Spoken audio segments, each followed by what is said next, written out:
right.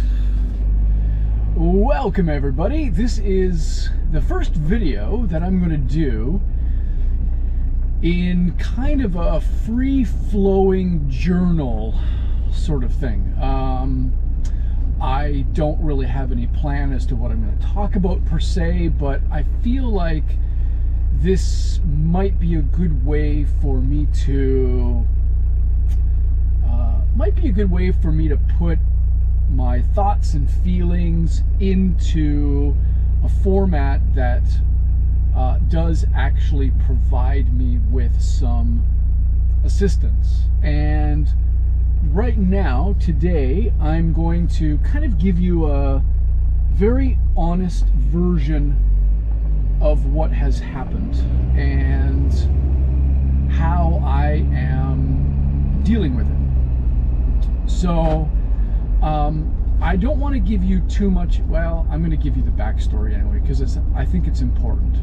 I'm going to try to be as objective as I can in order to not skew the responses if anybody happens to watch this in the future. I'm going to be honest about what has happened over the course of several years. Okay, so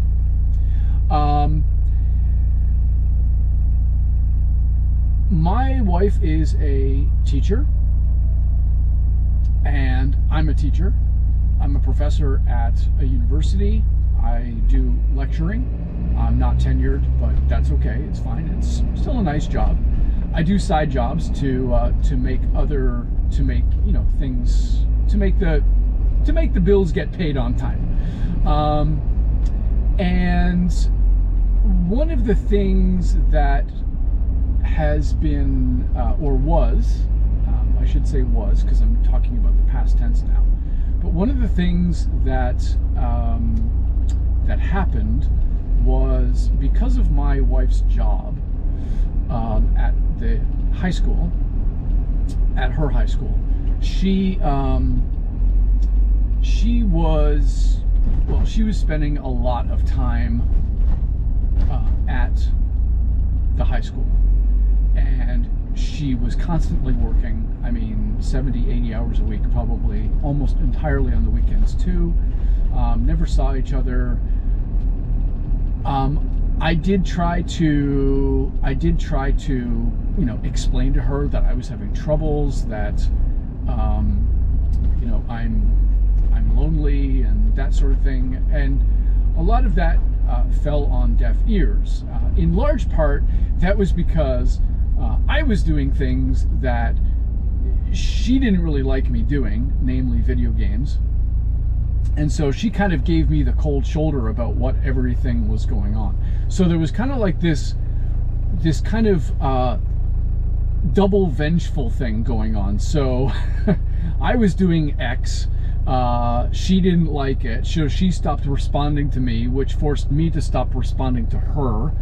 And that cascaded into a whole paradigm of, well, to be quite honest, having an affair.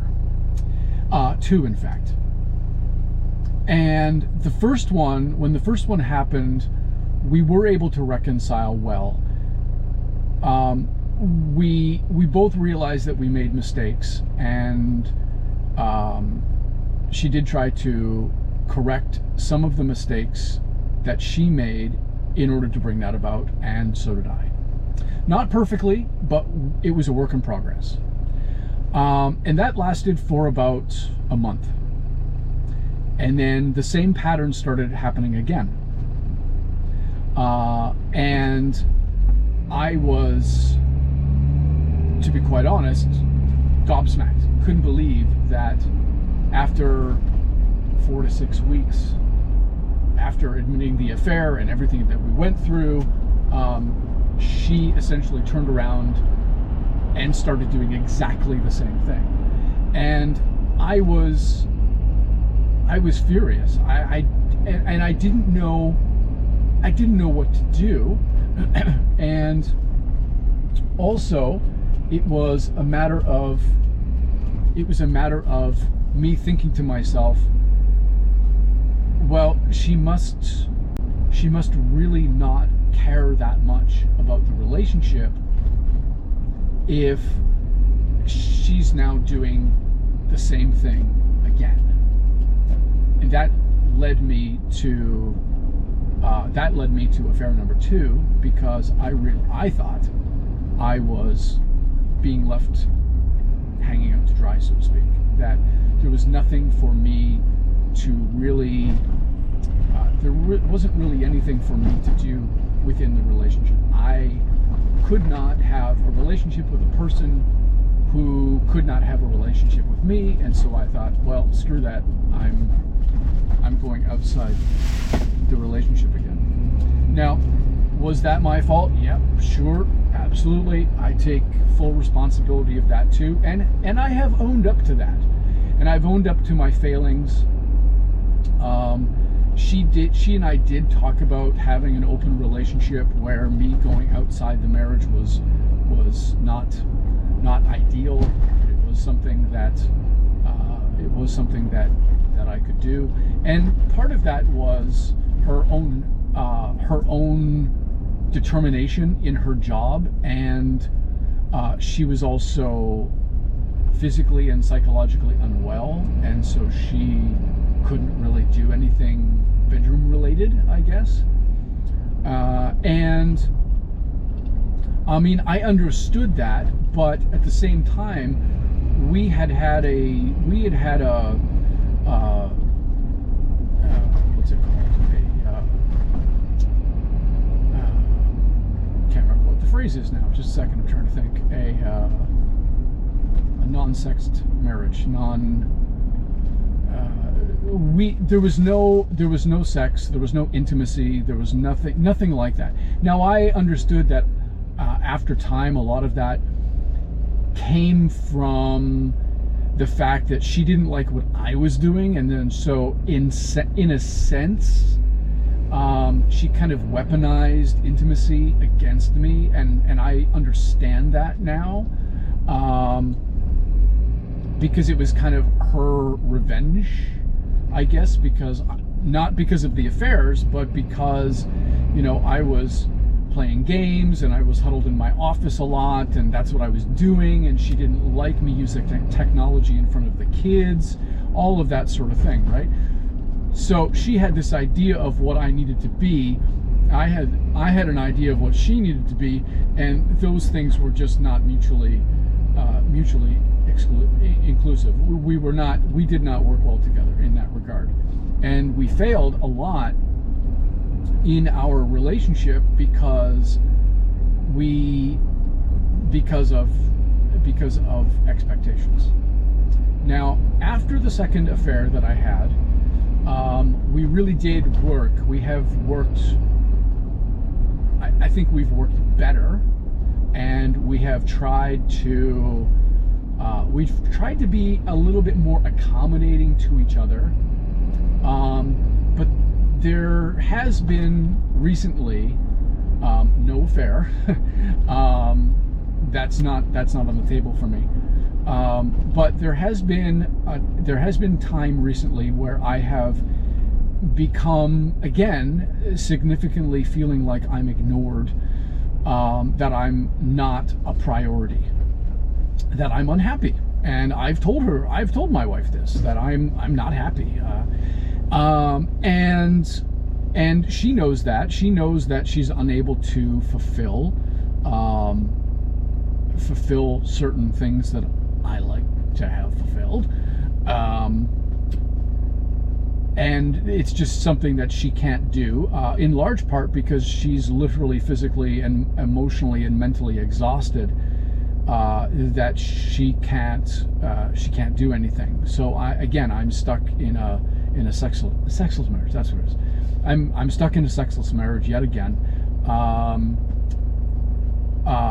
Over the last 2 years, I would say we've had sex maybe 4 or 5 times, probably at the most. I think we're at the end of November now, and we've had sex once or twice this year. So in that sense, it's not something that I like. it's not something that she has the energy to produce. So I failed in some areas, she's failed in some areas. There's a lot more, of course, than all of this, and that might come out in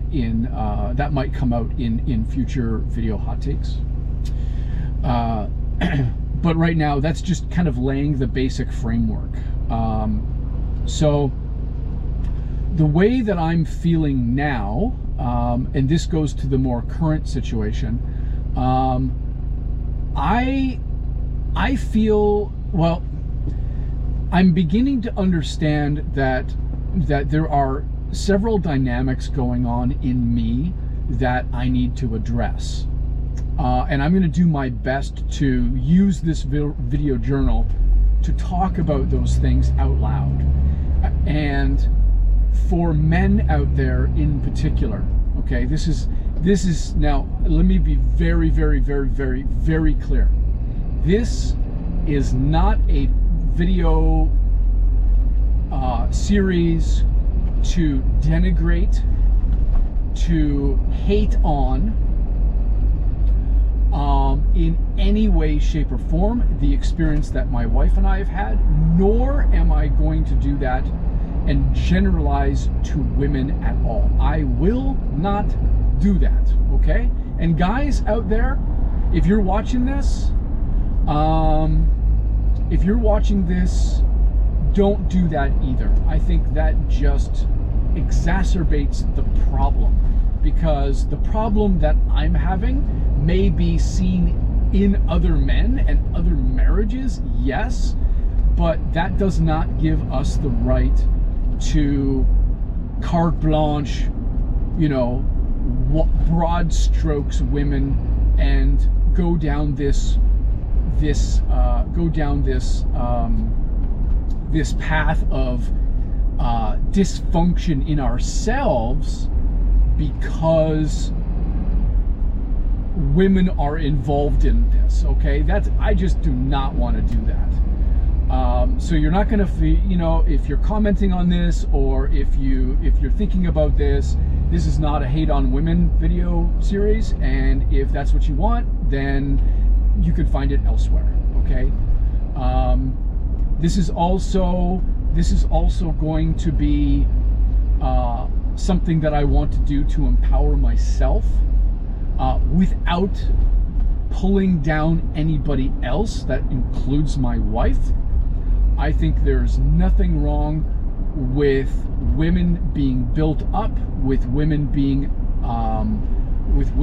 empowered. I think that is extremely important. And I'm not going to empower myself by pulling her down. Okay, I'm not going to do that. I don't think I ever have.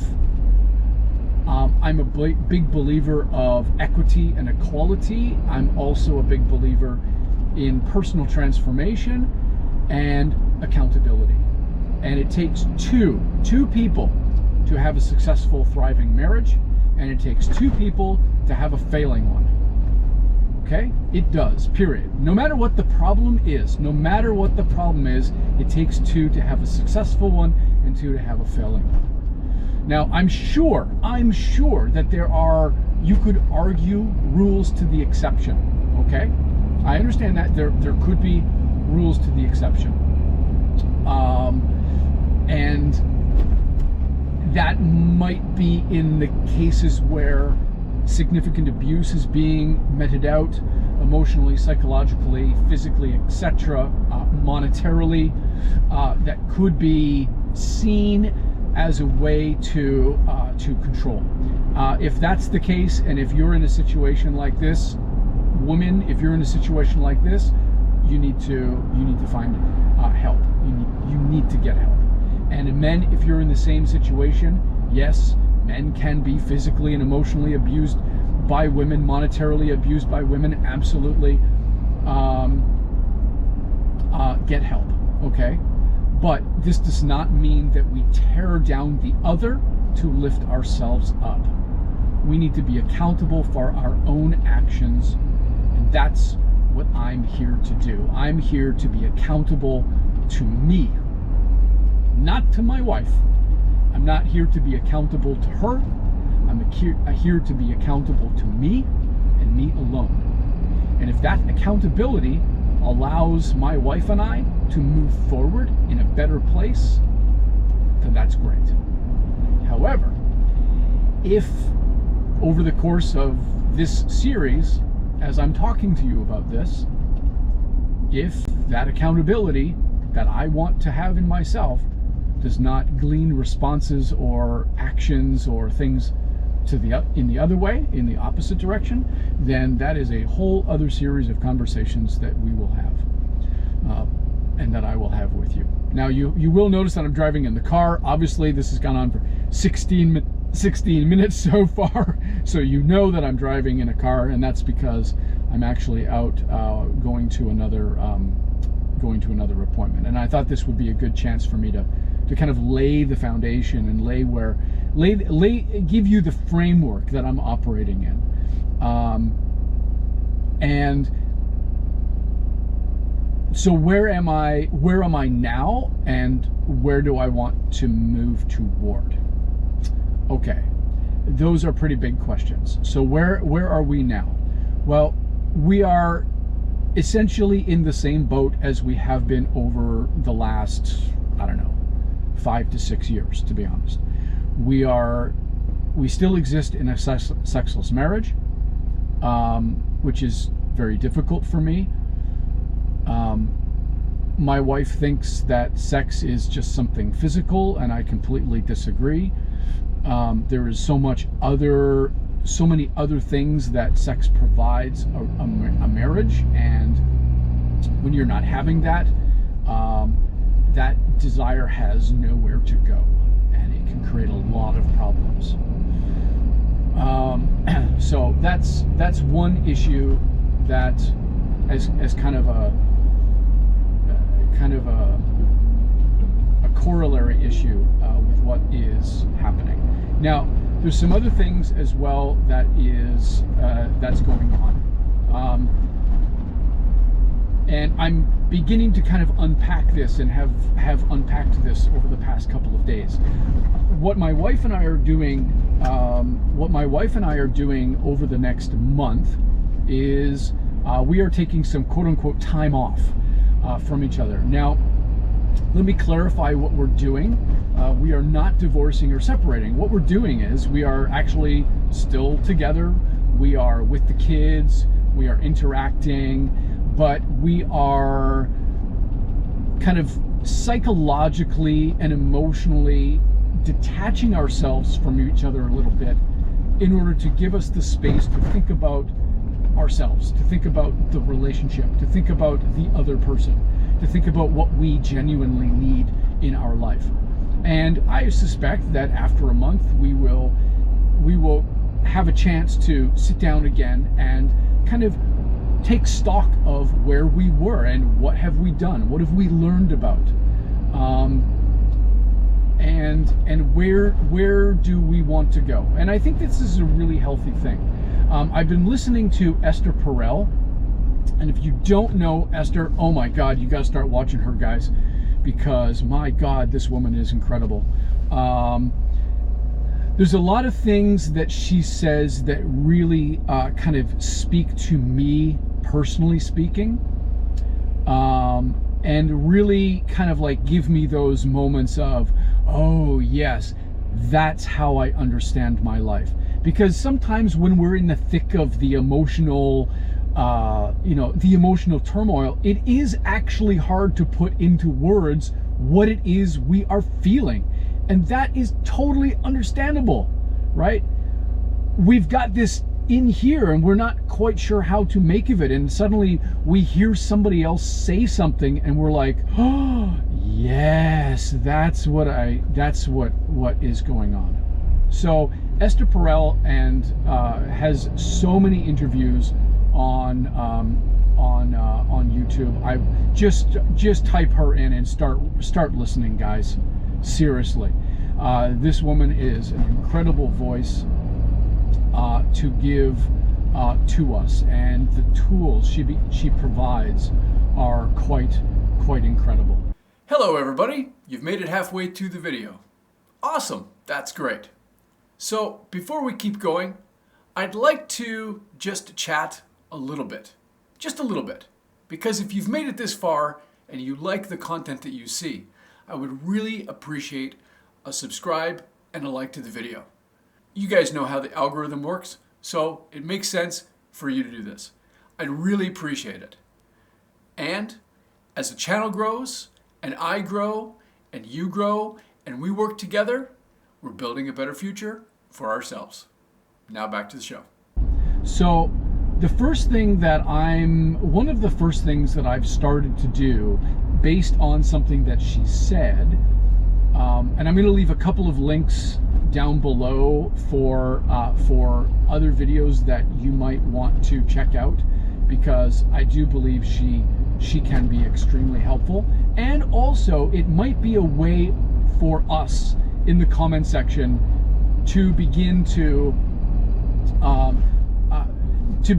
dialogue together. You know, use what she has, use what I have as a way of dialoguing with each other and propelling the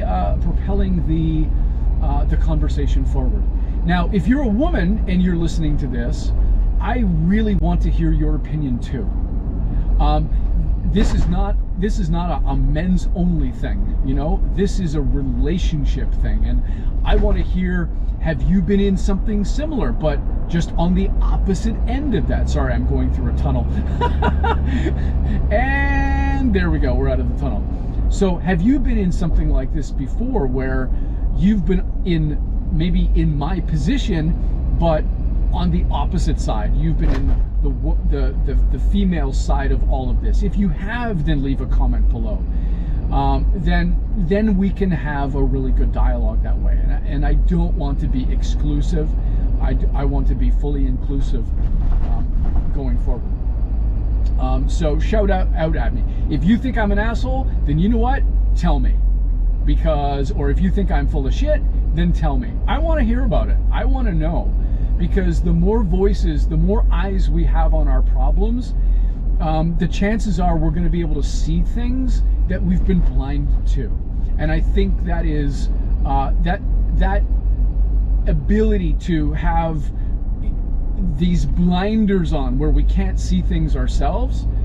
Sometimes it takes another person to go, aha, this is something you need to be focusing on, because what are you doing, right? That's what this is all about as well. So anyway, I digress. I'm sorry, this is really just kind of ad hoc. I have no notes on this whatsoever. So if I'm all over the place, I do apologize. Okay. So Esther Perel. Yes, gentlemen, ladies, you need to start listening to her. She's an incredible voice to things in me that have gone voiceless, because I've not really been able to put them into my own words, and I've not been able to dialogue with myself about them. So in this next month, I have a few goals that I want to lay out for you, to help you understand what my general path forward is going to be over the next 30 days. So, and hopefully even longer. I don't suspect that this is going to be just a 30-day thing. I think I want to be able to keep this going, because I think it's an important conversation. So the first thing I want to do is I want to focus on my family's past. And this is not my family in terms of my wife and my kids and me. Rather, this is the family that I grew up with, my mom, dad, my extended family, etc.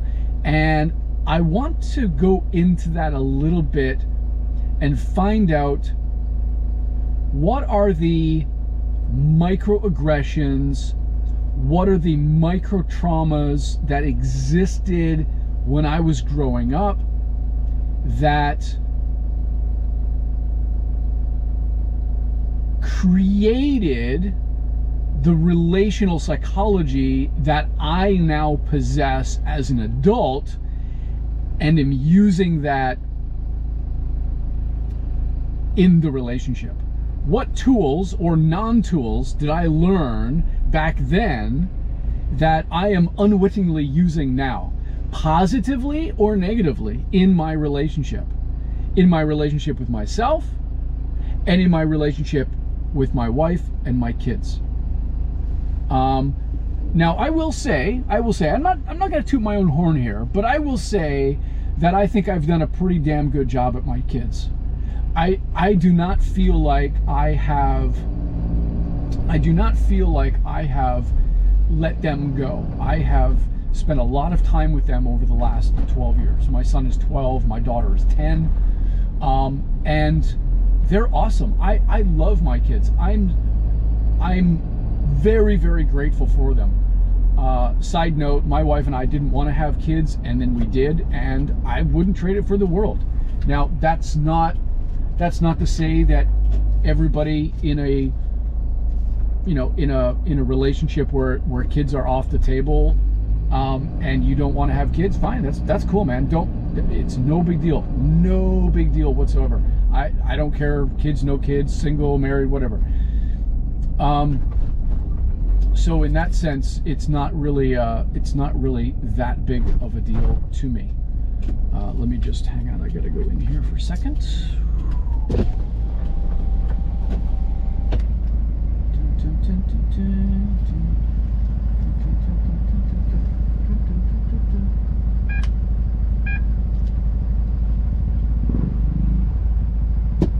Oh, 안녕하세요. 백칠동 706호. 오케이. 감사합니다.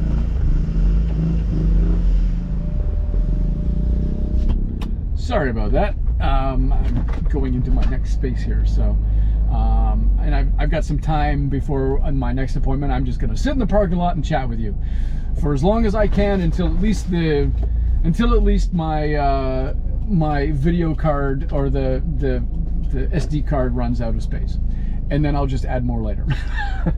Let me just carefully. Actually, I'm going to do that again. Hang on. Go down here. That is a little bit tight for my big truck. There we go. That's better.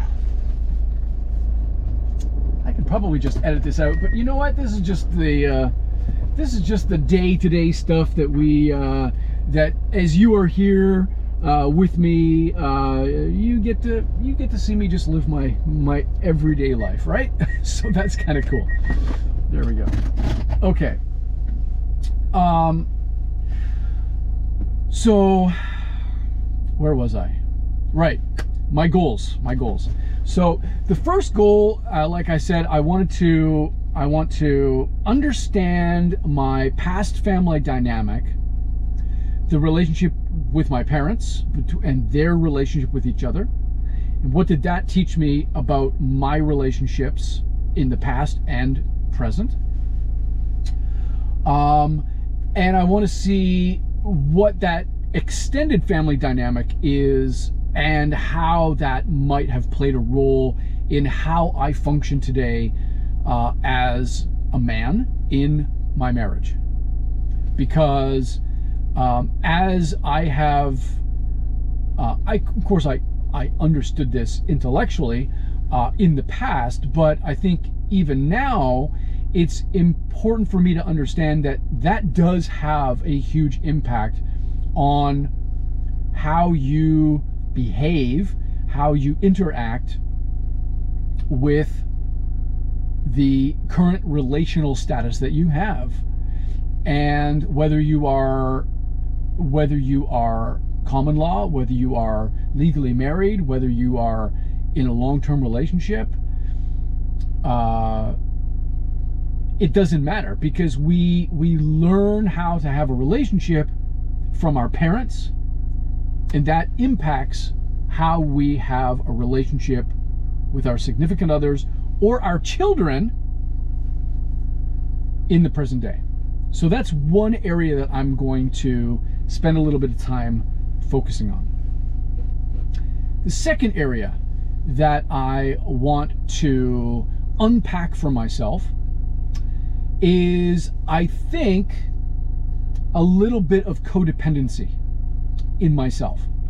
Now, I live in a non-English speaking world, and my wife is of that world, and I'm not.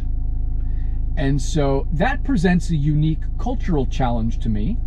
But, you know, I've been here for 20 years, and I don't feel like the cultural challenge is that significant just because I've become accustomed to it. That being said, I think that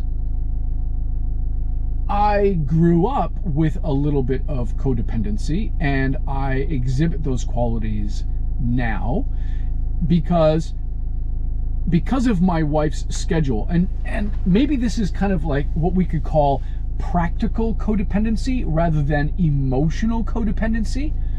And that's a term that I've just made up, by the way. So if it's out there, great.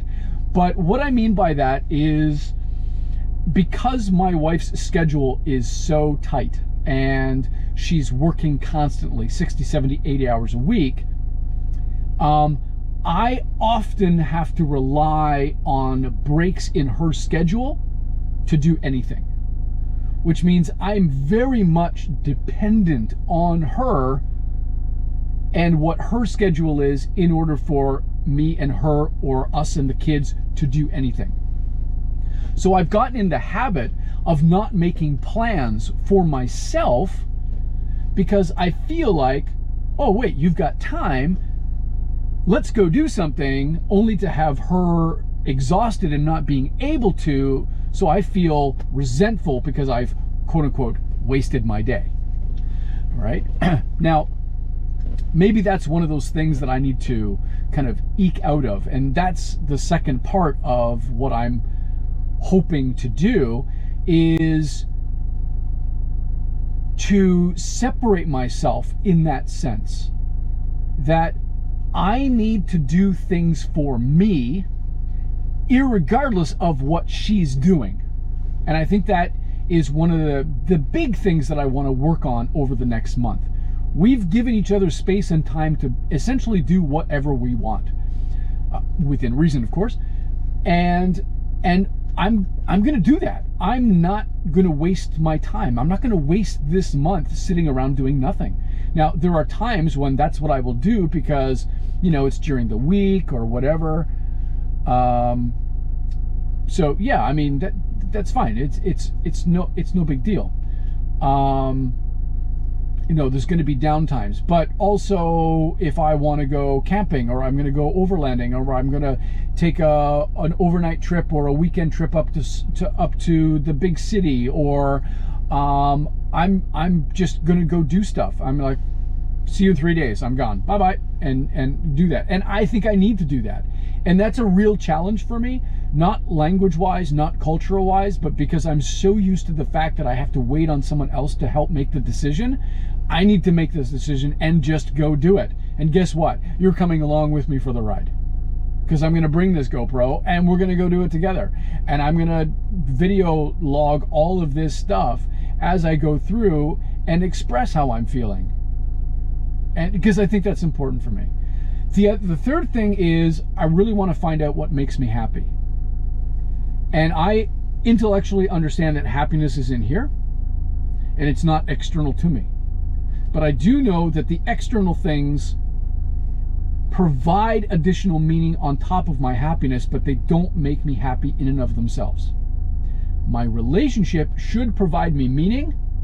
Right now it doesn't.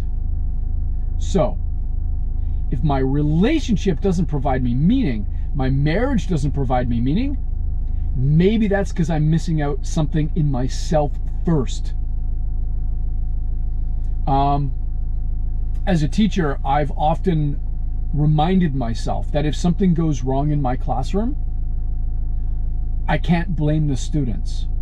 I need to look at myself first as the professional. Am I doing something wrong? Am I doing something that is boring the hell out of my students And therefore, I'm the one that needs to change first. Because if I put the blame outward, it resolves me of responsibility. And I'm not going to do that. I'm not going to disassociate my taking on my responsibility and my actions. That's for me to figure out, and that's what I need to do. So that's the third thing.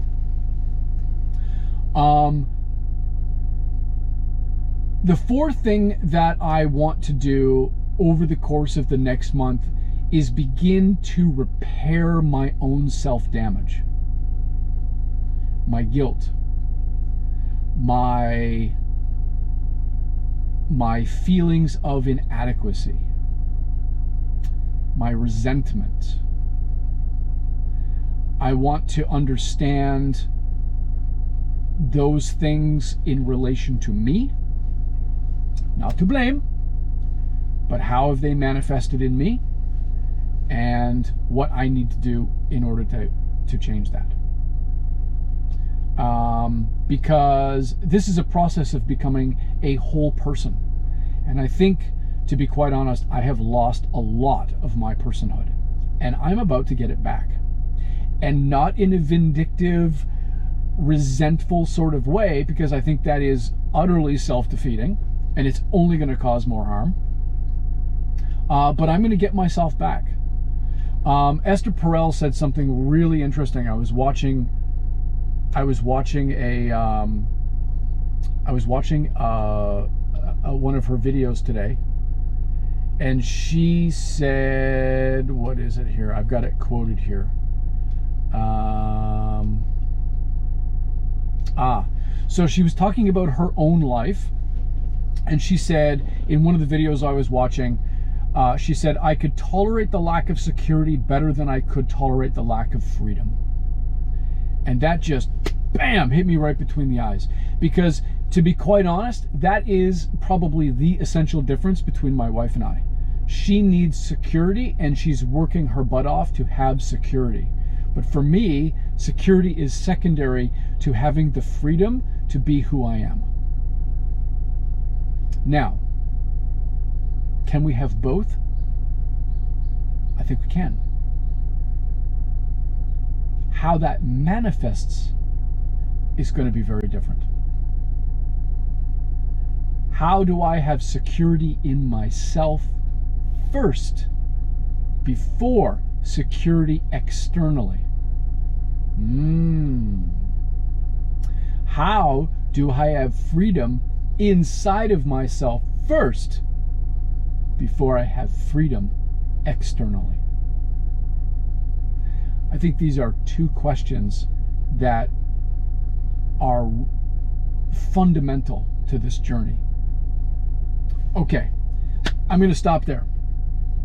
If you like what you have listened to so far, I know that there's a lot of discombobulation going on because, again, this is complete just free talking, okay? This is unscripted, okay? This is unscripted. My life unscripted for you. If you like what you see,